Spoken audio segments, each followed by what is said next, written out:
جو تقدیر میں ہے مل کر رہے گا۔ حضرت جابر بن عبداللہ رضی اللہ عنہ بیان کرتے ہیں کہ رسول اللہ صلی اللہ علیہ وآلہ وسلم نے فرمایا،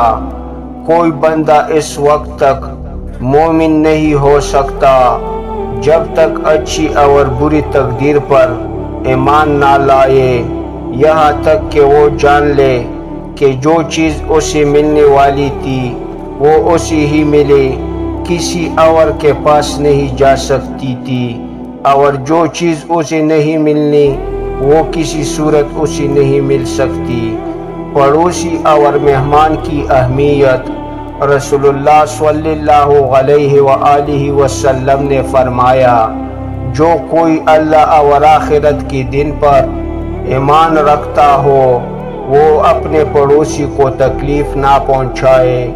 اور جو کوئی اللہ اور آخرت کے دن پر ایمان رکھتا ہو وہ اپنے مہمان کی عزت کرے، اور جو کوئی اللہ اور آخرت دن پر ایمان رکھتا ہو وہ اچھی بات زبان سے نکالے ورنہ خاموش رہے۔